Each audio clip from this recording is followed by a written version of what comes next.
Unified 911, anong matutulong namin sa'yo? Anya ti maitulog mi ken kapo. Anong may tatabang ko sa imo? Unsay akong ikatabang nimo? Ngini makadabang na misal ka no.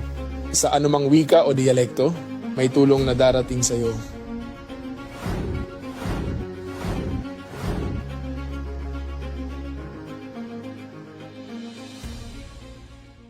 Lilingkod sa bawat Pilipino at magbibigay ng tamang impormasyon para sa tahimik at maayos na Pilipinas. Police News Network, alagad ng batas, tagapagtaguyod ng balitang pulis, sandigan ng mamamayan, patnubay ng katotohanan. La Campo Crame, maghahatid ng pinakahuling kaganapan at nagbabagang balita. Ito ang PNN Police News Network. At ngayon, ang inyong mga tagapagbalita. Magandang araw, Bagong Pilipinas. Ako ang inyong alagad ng batas, tagataguyod ng Balitang Pulis. Ako po si Patrolwoman Mary Grace Arquizuela mula sa PNP Anti-Cybercrime Group. Maghahatid sa inyo ng tamang balita, kwento ng pulis at serbisyo para sa mamamayan. At ito ang PNP News Online. Ang pangunahing balita ng Police News Network, alagad ng batas, tagataguyod ng Balitang Pulis.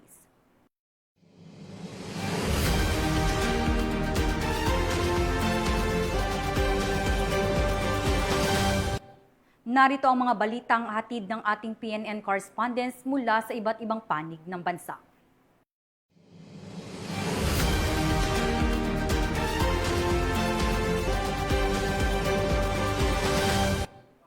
₱221.5 milyong pesong halaga ng Apple gadgets nasabat ng PNP Highway Patrol Group sa checkpoint sa Quezon City. Ibabalita yan ni Patrolman Edwin Baris. Ng PNP Highway Patrol Group ang tinatayang 221.5 million pesos na halaga ng Apple products sa isang checkpoint sa Mindanao Avenue, Quezon City nitong Merkoles ng madaling araw. Ayon kay PNP HPG Director, Police Brigadier General Hansel Marantan, una ang pinahinto ang 4 na aluminum closed van dahil sa mga paglabag sa batas trapiko. Sa beripikasyon, napansin ng mga otoridad ang kinahinalang kilos ng mga driver at hindi tugmang dokumento sa aktwal na kargamento na nakasaad lamang bilang cellphone accessories. Kinumpiska ang mga iPhone at iPad, impound ang mga sasakyan at itinurn over sa Bureau of Customs para sa issue ng warrant of seizure and detention at karagdagang investigasyon. Ibinigay naman sa kustodiya ng Regional Highway Patrol Group Unit ng NCRPO ang mga driver. Ito ang bagong PNP para sa bagong Pilipinas, serbisyong mabilis, tapat at nararamdaman. Maraming salamat, Patrolman Baris. Sa puspusang operasyon ng Philippine National Police kontra iligal na droga, nasabat ang mahigit 600,000 pisong halaga ng ipinagbabawal na gamot sa search warrant operation ng mga otoridad sa Salvador City, Misamis Oriental. High-value individual na drug suspect arestado. Magbabalita dyan si Patrolwoman Jane Rose Bohon. Ang isang high-value individual matapos magsagawa ng search warrant operation ang El Salvador City Police Station. Sa Zone 4 Kalabay-Labay, El Salvador City, dakong 5:23 ng hapon. Noong Enero 30, 2026, isinagawa ang operasyon kaugnay ng paglabag sa Republic Act 9165 o Comprehensive Dangerous Drugs Act of 2002. Sa bisa ng search warrant na inisyo ng Regional Trial Court Branch 23 sa Cagayan de Oro City at sa koordinasyon ng Philippine Drug Enforcement Agency o PDEA. Sa operasyon, nasamsam ng mga otoridad ang 4 na medium-size sachet at isang malaking sachet ng hinihinalang shabu, 10 bakanting plastic sachet at isang itim na slim bag. Tinatayang may kabuang timbang na 97 gramo ang nakumpiskang hinihinalang shabu na may standard drug price na humigit kumulang 659,600 pesos. Ang naarestong suspect at ang mga nasamsam na ebidensya ay dinala sa El Salvador City Police Station para sa wastong disposisyon at pagsasampa ng kaukulang kaso. Mula dito sa inyong higalang pulis, Regional Office 10 Public Information Office, Ako ang inyong PNN correspondent, Patrolwoman Jane Rose Bohol, alagad ng batas, tagataguyod ng balitang pulis. Maraming salamat, Patrolwoman Bohol. Mahigit 23,000 na wanted person arestado habang 11.29 bilyong halaga ng illegal na droga ang nasamsam ng PNP simula August 2025. Patrolman Edwin Baris, magbabalita. Higit 23,000 wanted persons ang naaresto at 11.29 billion pesos na halaga ng illegal na droga ang nasamsam ng Philippine National Police simula nang maupo bilang hepe ng Philippine National Police si Police General Jose Melencio Nartates Jr. noong 26 ng Agosto taong 2025. Batay sa datos ng PNP, 23,708 na wanted person ang naaresto sa 19,922 na anti-illegal drug operations na nagresulta sa 23,196 na drug-related arrests. Na-recover din ang 45,734 na loose firearms sa operasyon ng kapulisan. Nagsagawa rin ang PNP ng 408 na cybercrime operations na humantong sa 511 na naaresto, 1,468 sa anti-smuggling operation na may 3.95 bilyong halaga ang nasamsam at 243,408 anti-carnapping operation na nagresulta sa pagkabawi ng 877 na sasakyan. Bumaba sa 5 ang kaso ng kidnap or ransom habang 11.68% ang binaba ng index crime at 11.64% sa focus crimes. Umangat din ang crime solution efficiency sa 84.40%. Sa usapin ng disiplina, nalutas ang 4,203 na administrative cases na kinasangkutan ng 6,507 na pulis.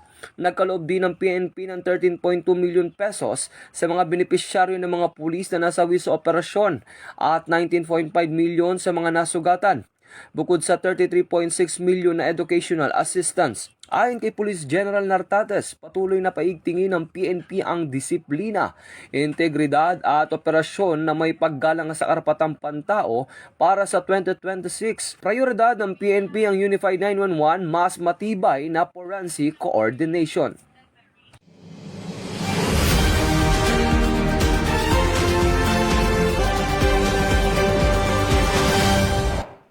Sa kulungan ng bagsak ngayon ng 3 drug suspect matapos ang isang anti-illegal drug operation ng Iloilo PNP. Mahigit 500,000 piso ng halaga ng illegal na droga, kumpiskado.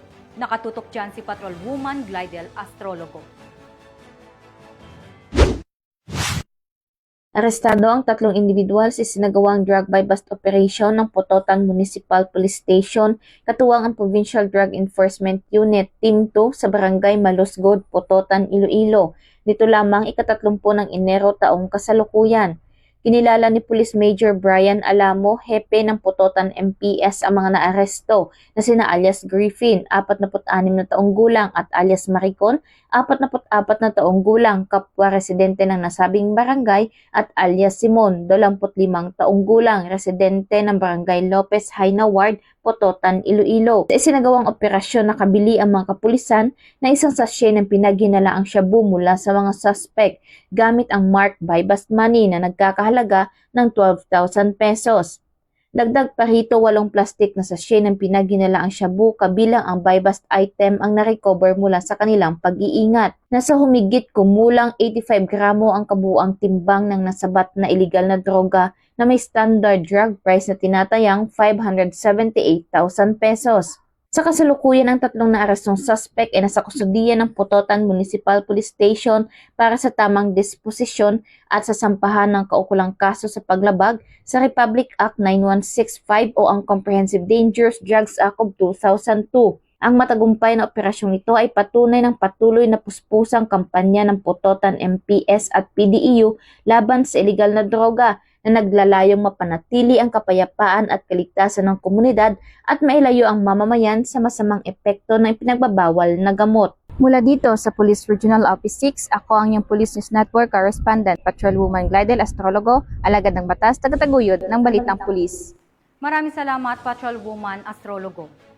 69 na katao kabilang ang 6 na dayuhan arestado sa iligal na pabrika ng sigarilyo sa Pampanga. Patrolman Edwin Baris sa report. Ito ng Bureau of Customs ang 6 na Chinese at 63 Pilipino matapos salakayin na ang isang bodega sa Barangay Panipuan, Mexico, Pampanga na hininalang illegal na pabrika ng sigarilyo. Ayon sa Bureau of Customs, 52 dito ang lalaki habang 11 naman ang babae ang nasa loob ng bodega ng isagawa ang operasyon.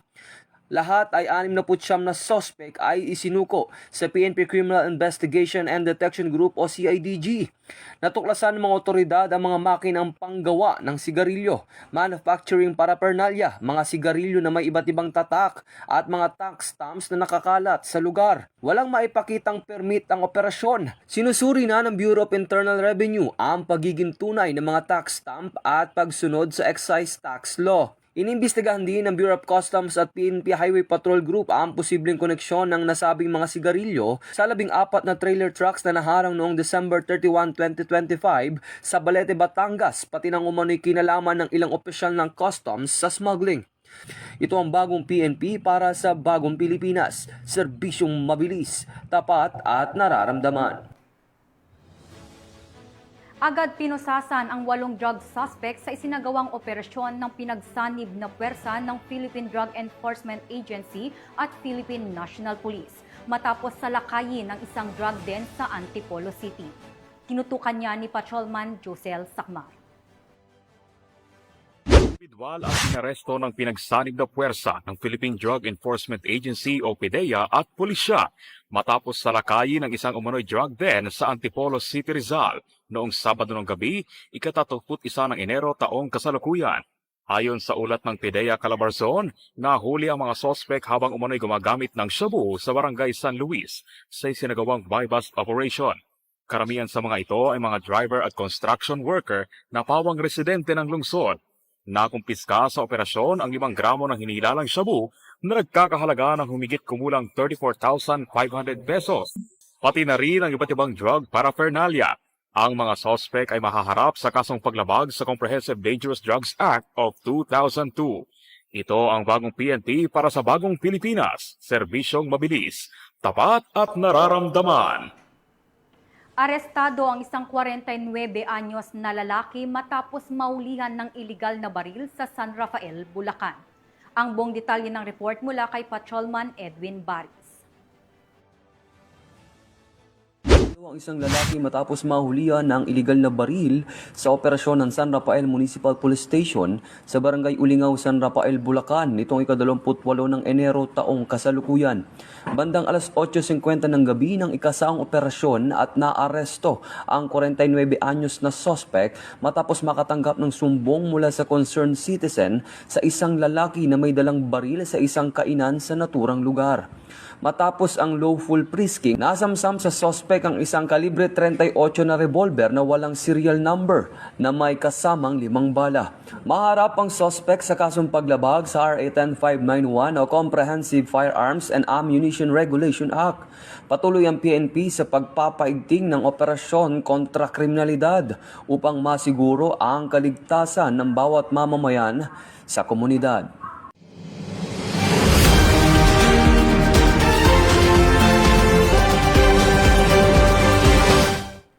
Dalawang top most wanted person ng Northern Police District arestado sa magkahiwalay na operasyon ng mga otoridad. Ang buong detalye ng report mula kay Patrolwoman Glizel Ann Esperanza.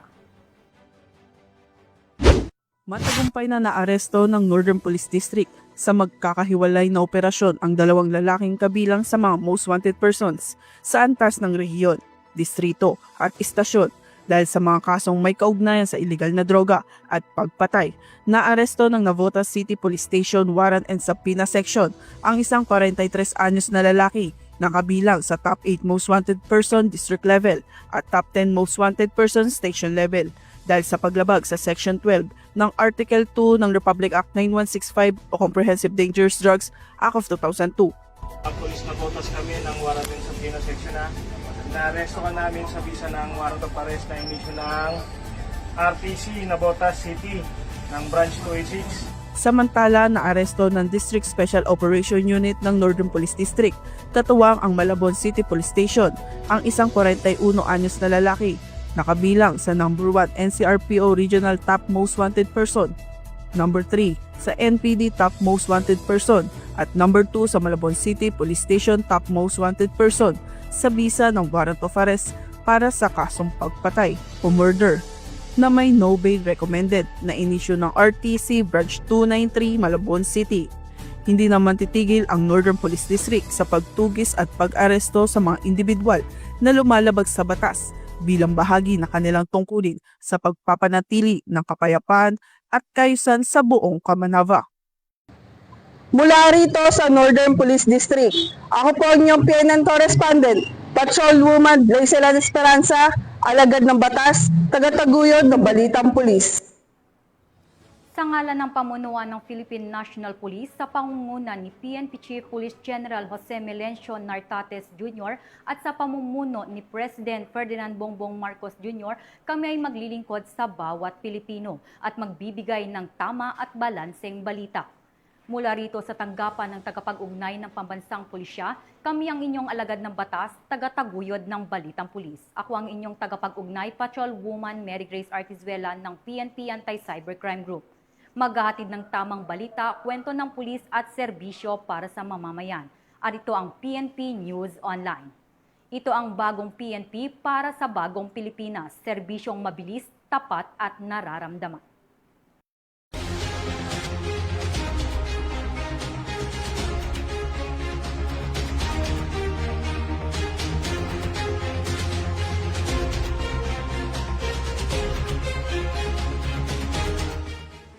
Police News Network, alagad ng batas, tagapagtaguyod ng balitang pulis.